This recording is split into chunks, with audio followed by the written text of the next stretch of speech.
नमस्ते, मैं वैद्य सीतू राजा ग्राम रौड़ा से और आज मैं आपके लिए सफ़ेद दाग के बारे में चर्चा कर रही हूँ कि सफ़ेद दाग की जिनको समस्या है और काफ़ी लंबे समय से समस्या चली आ रही है, उनको लगता है कि सफ़ेद दाग ठीक नहीं होता है। बहुत दवा करा के परेशान है पर आराम नहीं आ रहा है। ऐसे में उनको क्या करना है, सबसे पहले जान लीजिए कि आप अपना परहेज़ स्टार्ट रखिए। जब तक आप सही परहेज़ नहीं करोगे, आपको आराम नहीं आएगा। तो आपको क्या करना, खटाई बंद कर देनी।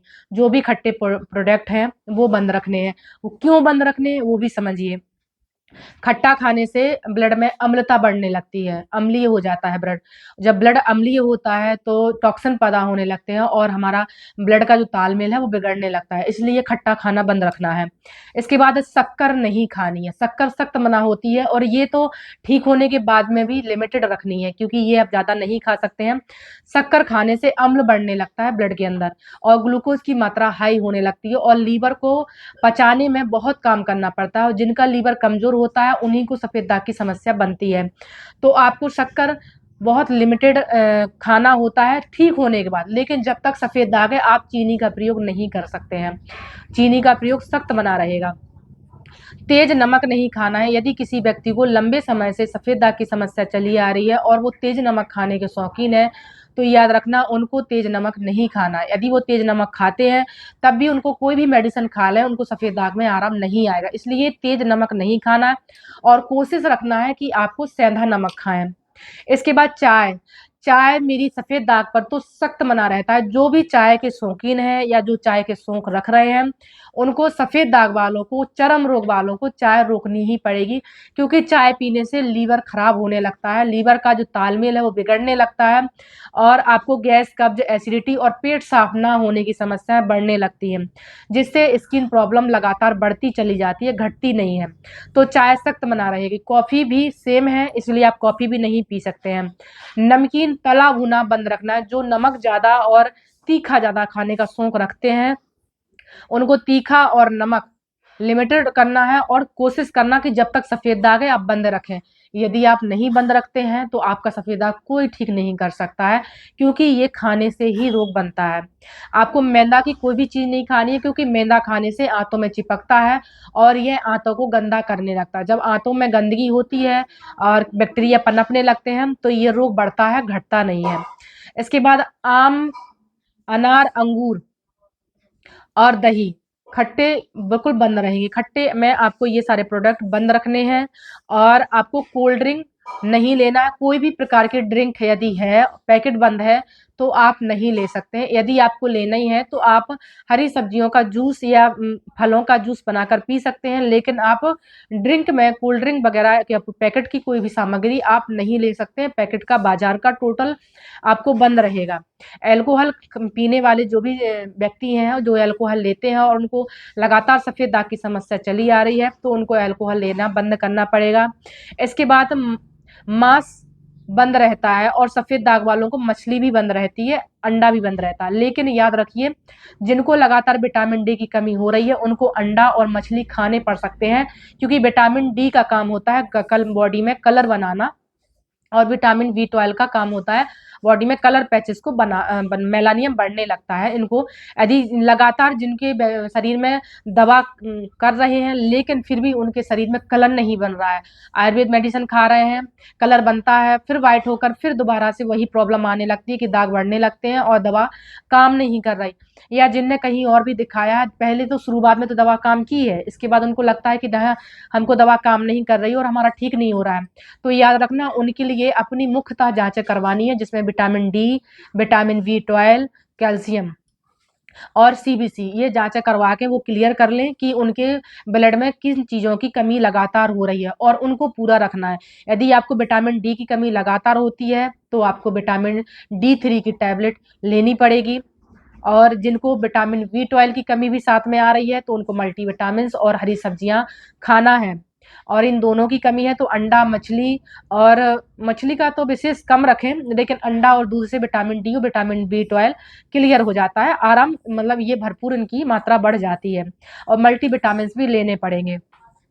अब आपको खाना क्या है वो भी समझिए। तो खाने में आपको दाल, हर प्रकार की दालें खानी है, चावल, गेहूँ, सारे अनाज और सारे ड्राई फ्रूट सारी हरी सब्जियां कोई भी प्रकार से बंद नहीं है, तो सारी हरी सब्जियां खानी है। बस जितना मैंने परहेज में पहले बता दिया है वो सारी चीज़ों का परहेज रखना है। और बाकी का आप कोशिश करिए हेल्दी भोजन आपको रखना है, जितना हेल्दी खा सके उतना हेल्दी खाइए और कमजोरी ना आ पाए ब्लड में, जो ब्लड है वो पर्याप्त रहे और ब्लड में प्लेटलेट बहुत बढ़िया रहे, इस चीज़ का भी ध्यान देना। अब आपको काढ़ा एक तैयार करना है आपका अपना घर का खुद का। देखो गूलर गूलर के पत्ते को लेना है या फिर गूलर की छाल मिल जाए, यदि पत्ता वह काफी ऊंचाई पर है तो आप छाल भी ले सकते हैं। गूलर को मैं यहाँ बुंदेलखंड में ऊमर के नाम से जाना जाता है। आप उसका प्रयोग करना है 200 ग्राम की मात्रा में आपको गूलर की छाल लानी है। अमलतास अमलतास को किताबी भाषा में जिसको आप गूगल पे सर्च करोगे तो अमलतास आपका आ जाएगा, पेड़ आ जाएगा। फिर भी पहचान नहीं होती तो हमारे बुंदेलखंड वासियों के लिए बता दें, या एमपी यूपी में रहने वाले व्यक्ति वो जानते हैं, इसको किलवाए का पेड़ बोलते हैं। और इनकी लंबी लंबी फली होती है काले कलर की, और इनको काढ़े में डालना है। किस लिए डालना है? ताकि इसको डालने से आपका पेट साफ हो सके। किलवाए की कौश डालने से, अमलतास डालने से पेट साफ होता है, डाइजेशन सिस्टम क्लियर हो जाता है। गूलर के पत्ते को डालने से ब्लड की गर्मी शांत हो जाती है और हीमोग्लोबिन बढ़ने लगता है, और ये एंटीबॉडी बनाने की कैपेसिटी को बढ़ा देता है। अशोक के पत्ते में कैल्शियम बहुत ज़्यादा होता है, इसलिए अशोक के पत्ते का प्रयोग इसमें 200 ग्राम की मात्रा में करना है। नीम सभी जानते हैं कि नीम स्किन के लिए कितना फायदेमंद होता है, उसको हमें समझाने की जरूरत नहीं है। तो नीम की पत्तियां से शरीर में चर्म रोग नहीं हो पाते हैं, और नीम की पत्तियों का प्रयोग करना है 200 ग्राम की मात्रा में। शीशम बहुत ही कारगर औषधि है स्किन वालों के लिए, तो शीशम की पत्ती या शीशम की छाल को लाना है और उनको आपको काढ़े में डालना है। बेलपत्र पेट के क्लियर रखता है और पाचन क्रिया को सुधारता है, इसलिए आपके बेल के पत्र को इसमें प्रयोग करना है। और कैंसर जैसी बीमारी को ठीक करने में सबसे ज्यादा कारगर औषधि है वो है बेलपत्र। तुलसी के पत्ते कैंसर जैसी बीमारी से लेकर सफेद दाग जैसी बीमारी को क्लियर करने के लिए और इम्यूनिटी पावर बूस्टर के लिए तुलसी सबसे ज्यादा कारगर है। यदि आपको 5 प्रकार की तुलसी की पहचान है तो आप पंच तुलसी भी डाल सकते हैं, नहीं है तो जो भी आपके घर में लगी है उनका आपको प्रयोग करना है। इसके बाद आ जाइए पलास पत्ती हमारे यहाँ तो बुंदेलखंड में उसको छियोला बोलते हैं, ढाक बोलते हैं और पलास भी बोलते हैं। आपके क्षेत्र में क्या बोलते हैं आप कमेंट करके हमें जरूर बताना। तो हमारी अभी किताबी भाषा पलास है, और पलास को आप गूगल पे सर्च करोगे तो आपको निकल आएगा। तो पलास की पत्ती मुख्य है सफेद दाग में। यदि किसी को पलास की पत्ती नहीं मिलती तो पलास के फूल आपको मार्केट में आसानी से मिल जाएंगे, तो पलास का प्रयोग करना है। इसके बाद आए सहजन। सहजन जिसको मोरिंगा बोला जाता है, सहजन की पत्तियों को भी 200 ग्राम की मात्रा में आपको लेना है। फिर आ जाइए पुम्हार।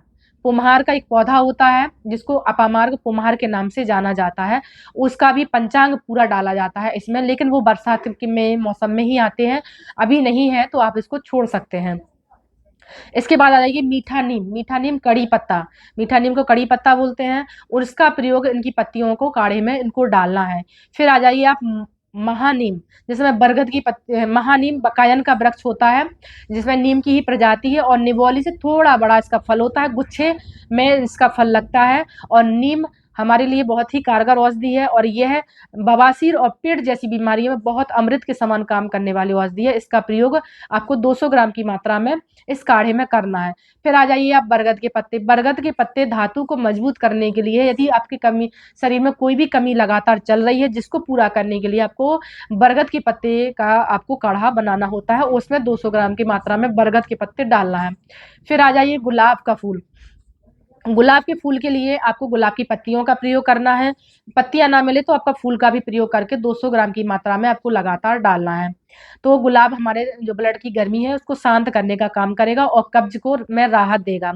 इसके बाद आ जाइए जामुन की पत्ती को आपको 200 ग्राम की मात्रा में लेना है, और जामुन कलर सेल बनाने के लिए बहुत ही कारगर औषधि है। इसके बाद इसमें पान के पत्ते का प्रयोग करना है, पान ब्लड प्यूरिफाई होता है। इसके बाद पपीते के पत्ते का प्रयोग करना है, पपीता का पत्ता प्लेटलेट्स बढ़ाने के लिए बहुत ही कारगर औषधि है।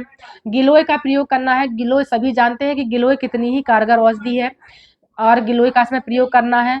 अब इसमें एलोवेरा का प्रयोग करना है, एलोवेरा सभी जानते हैं कितना फायदेमंद औषधि है, स्किन वालों के लिए तो बहुत ही ज्यादा कारगर है, तो इसमें एलोवेरा का प्रयोग करना है।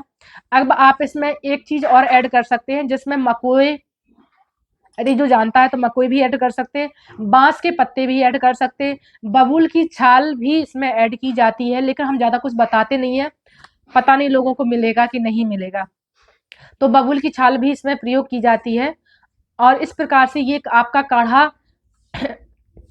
7 से 8 लीटर पानी में पकाना है और पकते-पकते आपका 2.5 से 3 लीटर पानी बचे, तो 1 कप सुबह, 1 कप शाम को आपको नियम से पीना है। अब आपका कितना भी आपका पुराना रोग है, यदि आप इस काढ़े को लगातार पीते हैं, तो आपका धीरे-धीरे कर कोढ़, कुष्ठ, छाजन, सोरायसिस, एक्जिमा जैसी बीमारी और सफ़ेद दाग जैसी बीमारी, कुष्ठ जैसी बीमारी को राहत दिलाने के लिए रामबाण औषधि है। ये काढ़ा क्या करेगा, पूरे बॉडी को डिटॉक्सिफाइड कर देगा, मतलब टॉक्सिन को बाहर निकाल देगा और हीमोग्लोबिन की मात्रा को पर्याप्त कर देगा और खून को बिल्कुल शुद्ध कर देगा। इस काढ़े से पीने से काफ़ी ज़्यादा बेनिफिट मिलते हैं, इसलिए आप इस काढ़े को पीने का कोशिश करिए और बनाने का प्रयास करिए। यदि आपको लगता है कि हम मार्केट में रह रहे हैं, हमें ये सारी सामग्रियाँ उपलब्ध नहीं हो पाएँगी, तो कोशिश करिए जितना मिल सके उतने का काढ़ा बनाइए, ताकि आप ये अच्छी तरह से अपनी बॉडी को डिटॉक्सिफाइड कर सकें। यदि आपको कोई चीज़ में डाउट लगता है, हमारे समझाने में कोई कमी लगती है, तो आप हमें कमेंट में बताइए, कोशिश करेंगे कि हम आपकी सारी सवालों का सही जवाब दे सकें। लेकिन याद रखना, सफ़ेद दाग ठीक होता है, चर्म रोग कितना भी पुराना है ठीक हो सकता है, लेकिन उसके लिए आपको इतना नियम करना पड़ेगा। जितना मैं समझाती हूँ, हो सकता है इतना पता नहीं आज तक किसी ने आपको समझाया होगा कि नहीं समझाया होगा, लेकिन हम चाहते हैं कि आप ठीक हो सकें और जब जहाँ तक मेरी वीडियो पहुँचती है, वहाँ तक लोगों को अच्छे से समझ में आ जाएगा कि हम चाह क्या रहे हैं और कैसे ठीक होगा। जब तक आप अपना खान-पान नहीं सुधारोगे, आप कभी ठीक नहीं होने वाले हैं। आप अपना दिनचर्या, अपना खान-पान सुधारिए और इन्हीं खान-पान सुधारने से आपकी बॉडी अपने आप काम करना स्टार्ट कर देगी, क्योंकि आपकी आँतों की गड़बड़ी की वजह से ही ये सारी बीमारियाँ पनपती हैं। तो पेट का डाइजेशन सिस्टम ठीक होना चाहिए। यदि किसी को पेट साफ नहीं हो रहा है, कब्ज़ लगातार बनी रह रही है, गैस बनती है, एसिडिटी बनती है, उनके लिए ही यह काढ़ा बताया गया है, ताकि उनका पेट का डाइजेशन सिस्टम बिल्कुल ठीक हो सके। और इस काढ़े को प्रयोग करिए और आपको यदि मेरी वीडियो पसंद आती है तो लाइक, सब्सक्राइब और शेयर ज़रूर करिए, ताकि ये वीडियो उन लोगों तक पहुँच सके जो इन बड़ी-बड़ी बीमारियों से जूझ रहे हैं और उनको लगता है कि इन रोगों का इलाज नहीं है। इन रोगों का इलाज है, लेकिन आपको सही राह दिखाने वाला व्यक्ति चाहिए है, जिसमें आपको खुद से करना है। ये काढ़ा मुझसे नहीं लेना है, आप कोशिश करिए कि खुद से काढ़ा बनाएँ और खुद बनाकर पीना शुरू करिए। सारी पत्तियाँ ताज़ी होनी चाहिए, सुखाने का कोई रोल नहीं है। सारी पत्तियों को ताज़ा तोड़ के लाइए, धोइए बढ़िया और एक मिट्टी के बर्तन में पका लीजिए। यदि मिट्टी का बर्तन नहीं है तो कोई स्टील के बर्तन में पका लीजिए। यही बर्तन होने चाहिए, इसके अलावा कोई एल्युमिनियम का बर्तन नहीं होना चाहिए। अदर कोई बर्तन में आपको नहीं पकाना है। यदि मेरी वीडियो पसंद आती है तो सपोर्ट ज़रूर करिएगा। नमस्ते।